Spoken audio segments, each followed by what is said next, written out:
그렇게 애타게 기다리던 대성전 입당을 우리가 일주 앞두고 먼저 예배 입당을 할 수 있도록 인도하시고 축복하시고 섭리하신 우리 하나님 아버지와 성삼위일체께 감사와 찬양과 영광을 돌려드립니다. 이 성전이 이렇게 아름답게 이루어지도록 또 헌신하시고 애쓰시고 힘쓰신 우리 성도님 여러분들에게 심심한 감사를 드립니다. 우리들이 이렇게 입당한 것은 하나님께 영광이고 덤으로 우리들에게도 영광이 되는 줄 믿습니다. 오늘 읽어드린 이 시편 126편은 이스라엘 백성들이 해방의 감격에 북받쳐서 하나님을 찬양하고 감사드린 감사시입니다. 그들은 70년간 바벨론의 포로에서 붙잡혀 있다가 하나님의 권고하심으로 그들이 고국에 돌아오는 그 기쁨을 이처럼 찬양으로 엮어드린 것입니다. 본시를 읽다 보면 그동안 눈물 흘려 이처럼 대성전을 지은 우리들의 입당의 감격과 감사가 그대로 여기 들어 있습니다. 그러므로서 오늘 이 본문 말씀, 이스라엘 백성들이 고향을 잃어버리고 수십 년 동안 그리워하던 고향을 찾고 예루살렘 성전에 돌아올 수 있었던 그 기쁨이 우리들이 입당하게 된 그 기쁨과 대단히 유사하다고 하는 것입니다. 그러므로 이 말씀을 통해서 우리들이 더욱더 하나님의 은혜를 깨닫고 또 우리가 하나님의 그 말씀에 순종해서 앞으로도 계속해서 전진해 나가야 되겠다고 하는 그런 다짐이 있기를 주의 이름으로 축원합니다. 먼저 우리들이 첫째 생각할 것은 우리가 꿈꾸는 것 같았도다 라고 말씀하고 있습니다. 여호와께서 시온의 포로를 돌려보내실 때에 우리는 꿈꾸는 것 같았도다. 우리는 가끔 생각지 않는 큰 기쁨을 맞이할 때 또는 어려웠던 어떤 일이 성사될 때에 그렇게 얘기합니다. 이것이 꿈이야? 생시야? 그렇게 이야기하듯이 바로 이스라엘 백성들이 70년간 고통받던 그곳에서 하나님의 명령으로 그들이 고레스 왕을 통하여 해방됐다고 하는 그런 말씀을 들을 때 그들은 이게 꿈이야? 생시야? 우리가 꿈꾸는 것 같았어? 그렇게 이야기 아니할 수가 없었던 것처럼 우리들도 오늘날 이처럼 40년 동안 그리던 이 성전에 들어온 것이 바로 꿈꾸는 것 같은 그런 기쁨이 있는 것입니다. 우리가 초막 성전에서 얼마나 이 튼튼하고 아름답고 장엄한 성전을 꿈꾸어 왔는지 하나님께서 그 꿈을 이루어줬으니 우리가 꿈꾸는 것 같은 것입니다. 지난 주일까지는 우리 구성전에서 예배를 드렸습니다만 오늘 이렇게 여러분들이 이 대성전에 들어와 보니까 상상할 수 없이 크고 아름답고 웅장함에 여러분들 이제 꿈인가 생신가 아마 느껴질 거예요. 어느 성도는 너무 감격해서 이게 우리 교회 맞아? 맞습니다. 천국에 올라가면 더 아름답고 좋고 그리고 생명이 넘치고 환희가 넘치는 그런 곳이 될 줄 믿습니다. 한 사람으로서가 아니라 우리 3만 성도들이 힘을 합하고 기도하고 헌신해서 이렇게 아름다운 성전을 이루었으니 우리 하나님께 감사드리고 여러 성도님들에게 감사드리는 것입니다. 이 모든 것은 이스라엘 백성들에게 상상할 수 없는 그러한 자유와 해방을 주신 그 기쁨처럼 우리들도 하나님께서 이처럼 큰 일을 행하셔서 좋은 성전에서 지금부터 예배 드릴 수 있으니 얼마나 감사합니까? 여호와께서 시온에 포로를 돌로 보내신 것 같은 그런 기쁨과 감격이 우리들에게 넘쳐서 우리가 상상할 수 없는 그런 하나님의 크신 은혜에 대해서 꿈꾸는 것 같은 그런 마음을 가지고 우리가 입당하고 있습니다. 두 번째는 우리 입에는 웃음과 찬양이 넘쳤다고 말씀하고 있습니다. 그때에 우리 입에는 웃음이 가득하고 우리 혀에는 찬양이 찼었도다.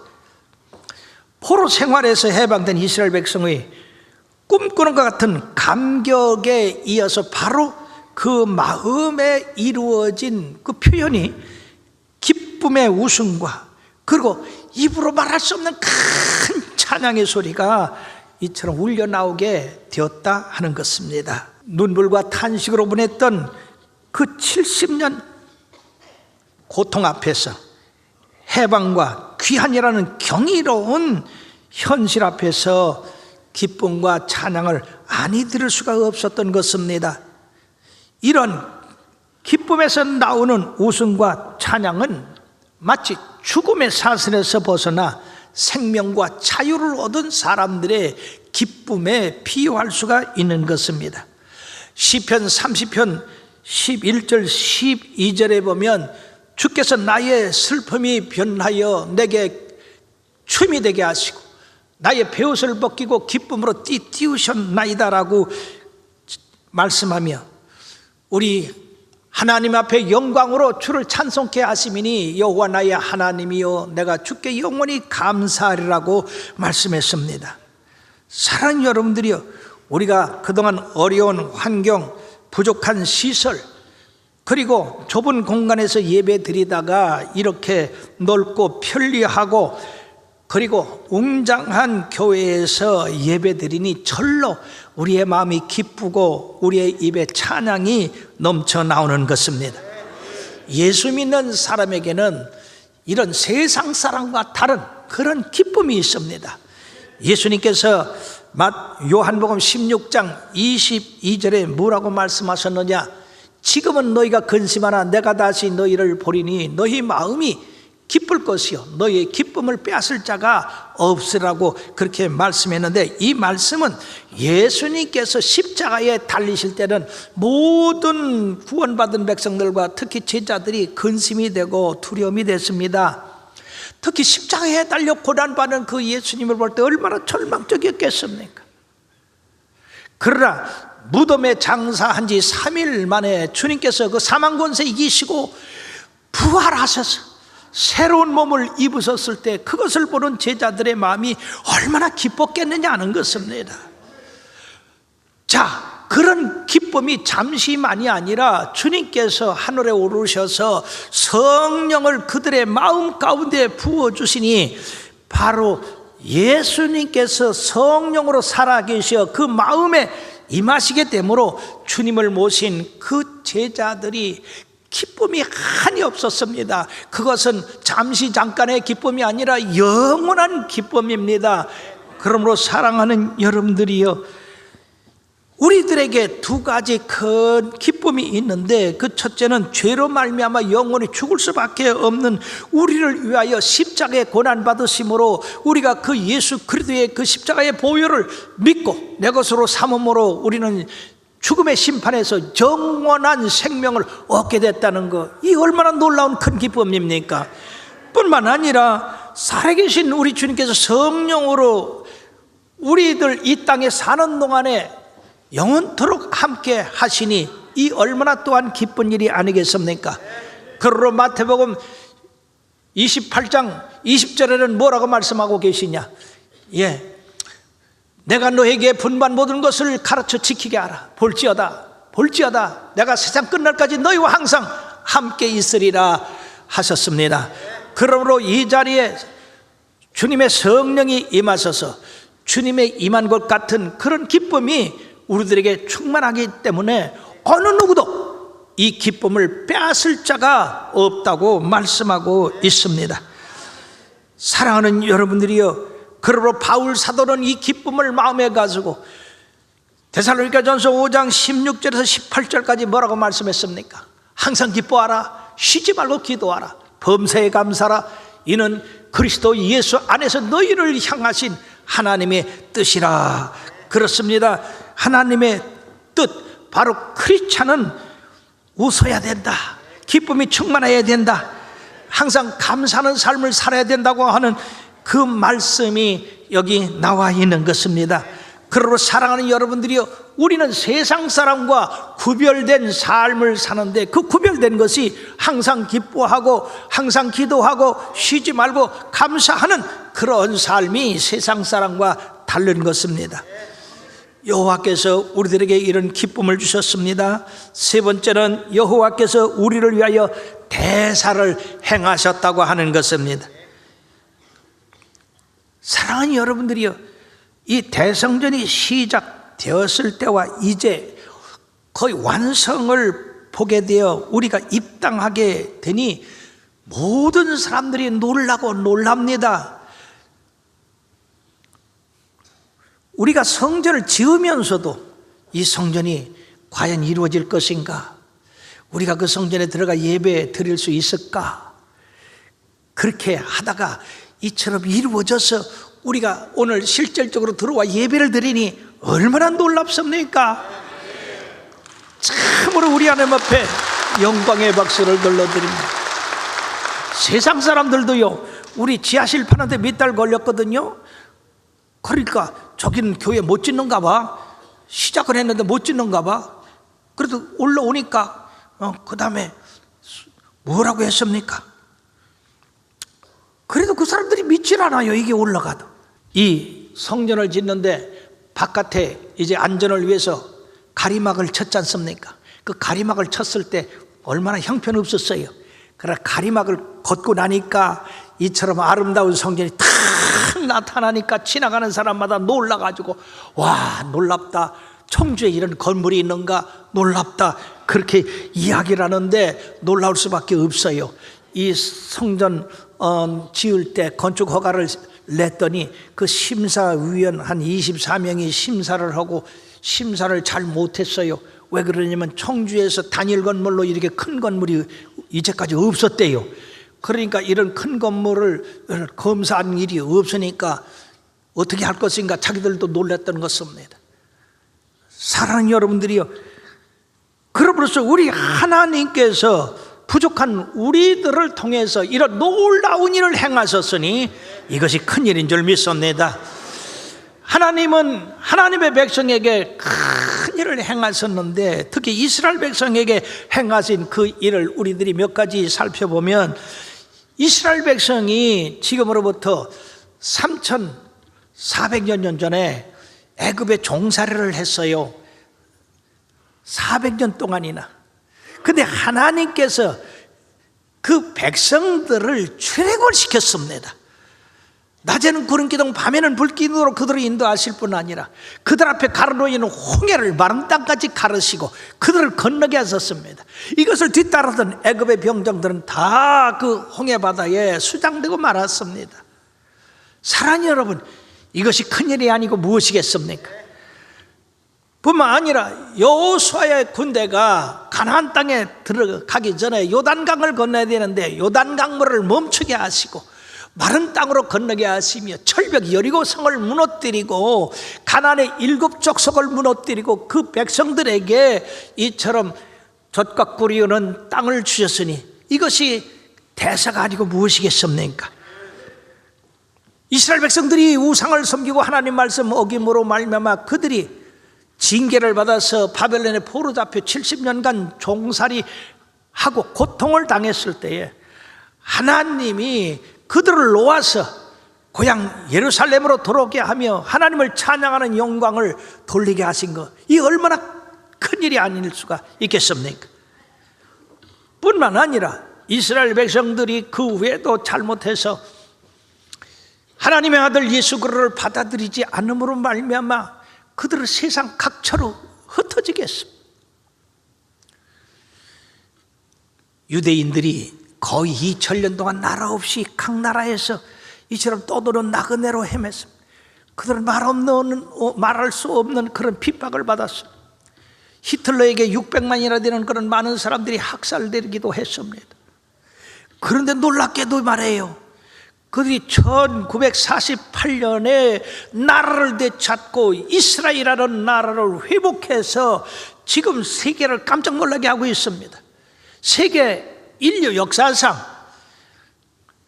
어떤 민족이 2000년 이상 나라 잃고 헤매다가 다시 나라를 찾은 일은 전무후무합니다. 없는 일입니다. 보통 한 100년만 나라 없이 떠돌아다니도 흔적도 없이 사라집니다. 그런데 이처럼 이스라엘 민족이 그런 고통 가운데도 다시 뭉치고 하나님의 백성으로서 국가를 이루고 나갈 수 있었던 것은 하나님께서 큰 일을 행하신 일입니다. 이와 같이 우리 하나님은 큰 일 행하시기를 원하시는 분이시라는 것을 믿으시길 바랍니다. 우리는 이 청주 지역의 작은 부분을 차지하고 있지만은 그러나 우리 하나님께서 우리 교회에 행하신 일도 큰 일이라고 볼 수가 있는 것입니다. 첫째는 40년 전에는 이곳이 황무지 같은 곳이었습니다. 보통 우리들이 볼 수 있는 농촌 풍경이었어요. 산과 들과 그리고 저 앞에는 공동묘지가 있는 그런 곳이었어요. 사람이 별로 살지 않는 그런 자연부락으로서 한 30여 호 모여 사는 그런 곳이었습니다.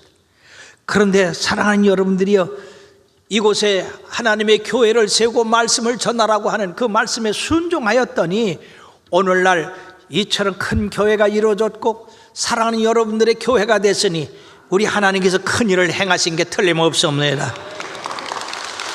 네, 영광을 돌려드립니다. 그뿐만이 아닙니다. 평신도 7명이 시작한 그 작은 집에서 초가 성전에서 이것이 점점 많아져 가지고 40년이 되자 이처럼 대성전을 짓고 3만 성도가 예배드리는 곳이 되었으니 이 얼마나 하나님이 큰 일을 행하셨습니까? 할렐루야. 이것도 큰 일입니다. 7명이 3만 명이 됐어요. 얼마나 놀라운 일입니까? 하나님 앞에 영광을 돌려드립니다. 그뿐입니까? 대성전을 짓기 위해서 40년부터 땅을 사기 시작했는데 옆에 집 하나, 그 다음에 또 하나, 이래가지고요 100여 채 이상을 사가지고 오늘에 이르렀습니다. 이것도 큰 일입니다. 그렇지 않아요? 누가 그 마음에 땅을 사도록 인도하셨습니까? 땅을 사도록 재촉하셨습니까? 우리 주의 성령님이신 줄 믿습니다. 뿐만 아니라 여러분들이요, 우리가 이 성전 건축할 때에 우리가 가지고 있었던 돈은 10분의 1밖에 안 됩니다. 우리가 계약한 금액은 440억인데 우리가 계약금 44억만 주고 시작을 했어요. 그래서 사람들은 성전 못 짓는다고 한 겁니다. 근데 사랑하는 여러분들이요, 오늘 우리가 지불한 이 건축비가 말이에요 440억을 넘어서 460억이 됐어요. 이것도 큰일 아닙니까? 우리 하나님이 대사를 행하셨습니다. 앞으로 이제 조금 남았습니다. 그거는 문제가 없습니다. 이처럼 큰일을 행하신 하나님께서 그까지 문제 되겠습니까? 그뿐만이 아니라 원수들의 끊임없는 방해와 비방과 모함과 거짓 선전에도 불구하고 하나님께서 역사를 하셔서 이 성전을 짓고 우리가 입당하게 됐으니 이것도 하나님의 크신 은혜인 줄 믿습니다. 그렇습니다. 이 모든 것이 하나님이 우리들에게 대사를 행하신 일이요, 우리가 그 하나님의 명령을 따라 순종하고 그리고 눈에 보이지 않고 귀에 들리지 않고 손에 잡히지 않아도 우리가 바라봤던 그 소망이 이루어질 줄 믿고 전진함으로써 오늘날에 이르게 된 것인 줄 믿습니다. 그렇습니다. 무성도들의 눈물 흘린 헌신과 희생이 있었고 또 특별히 앞에서 우리 건축위원장 김택환 장로님을 비롯한 건축위원들의 충성과 그리고 헌신, 이런 일들은 우리 교회 역사상 길이 남을 일인 것입니다. 시편 81편 10절에 뭐라고 했습니까? 나는 너를 애굽 땅에서 인도하여 낸 여호와 네 하나님이니 네 입을 크게 열라 내가 채우리라 하였으나 라고 이렇게 말씀했습니다. 이 말씀은 무슨 말씀이냐? 하나님은 종되었던 이스라엘 백성을 400년의 고통에서 자유케 하시고, 그리고 하나님의 백성으로서 거룩한 제사장의 나라로 삼은 그 놀라운 역사는 우리 하나님의 능력과 권세를 나타내는 것이 아니냐? 우리 하나님에게는 능치 못한 일이 없다. 우리 하나님은 무소부재하시고 그를 찾는 모든 자들에게 풍성한 하나님이시다. 사랑하는 자를 위하여 예비한 것은 눈으로 보지도 못하고 귀로 듣지도 못하고 마음으로 깨닫지도 못한 것이기 때문에 너희들이 하나님이 행하신 그 역사를 보고 그 하나님을 믿으며 입을 넓게 열라, 크게 열어라. 그러면 내가 채우리라 말씀했습니다. 사랑하는 여러분들이요, 바로 믿음의 크기에 따라서 우리가 풍성히 받을 수도 있고 받을 수도 없는 것입니다. 우리 성도들은 우리 하나님을 믿고 홍해를 가르신 그 하나님, 여리고성을 무너뜨린 그 하나님, 만민을 주의 증인으로 삼으시라고 하는 그 주님의 말씀을 믿고 우리들이 이 일을 시작했고, 그리고 소망하고 바라봤고, 그리고 여러분들이 순종함으로써 하나님의 큰 일을 이룰 수가 있었던 것입니다. 사랑하는 여러분들이요, 그러므로 하나님은 크시기 때문에 그를 믿고 따르고 순종하는 사람, 그 사람도 크게 되는 줄 믿습니다. 성경상에서 위대한 인물을 보십시오. 그들이 하나님에게 쓰임받기 전에는 위대한 인물이 아니었습니다. 아브라함이 그랬고, 모세가 그랬고, 여호수아가 그랬고, 기드온이 그랬고, 베드로가 그랬고, 12 제자들이 그랬어요. 그들은 세상의 평범한 사람들이었습니다. 어느 면에서는 세상 사람보다도 더 부족한 그런 면을 가지고 있던 사람들입니다. 그럼에도 불구하고 하나님이 함께 하셔서 역사하시니까 그들은 역사에 남는 위대한 인물이 되었습니다. 사랑하는 여러분, 나와 여러분들은 세상 사람과 뭐 다를 게 있습니까? 일전에 동창들을 보고 말해요. 저 사범학교 동기들이 저한테 전화를 걸었어요. 아이고, 큰일 했대. 우리 동창들이 가보고 싶은데 언제 갈까? 그러길래 그랬습니다. 언제 따로 오라고 그랬다가 가만히 생각하니까 따로 올 게 없어. 우리가 입당할 때 오라고 그랬어요. 입당할 때. 그랬더니요, 자기들이 그래요. 옛날에 같이 공부했잖아요. 같이 공부할 때는 뭐 삐쩍 말라가지고 별 볼 일 없었잖아요. 그런데 이렇게 큰일을 행하니까 나보고 뭐라고 그랬냐면 이상한 사람이랴. 말할 줄 몰라가지고. 큰 사람이라고 그래야지. 하나님이 크게 하시면 큰 사람이 되는 거예요. 하나님이 작게 하시면 작은 사람이 되는 거예요. 하나님께서 우리 교회를 큰 교회로, 우리 성도들을 큰 성도로 이렇게 하셨습니다. 그러니까 사랑하는 여러분들이 얼마나 감사한 일입니까? 그러므로 항상 하나님께서 일을 시키실 때는 그 일이 하나의 시험입니다. 그 일을 하나님이 시키셨으니까 하나님이 함께 하셔서 이룰 줄 믿고 그 일을 행해 나가는 사람은 그 일이 이루어짐으로써 하나님이 영광 받으시고 그 일을 이루신 그 사람들도 영광 받으시고 하나님이 크시니까 그 사람도 크게 되는데, 그걸 현실적으로 바라보고 믿지 않는 사람들, 그래서 아무 일도 안 하는 사람들, 그 사람들은 졸부가 되는 것이고 아무 일도 행하지 못하는 사람들이 되는 것이고 작은 사람이 되는 겁니다.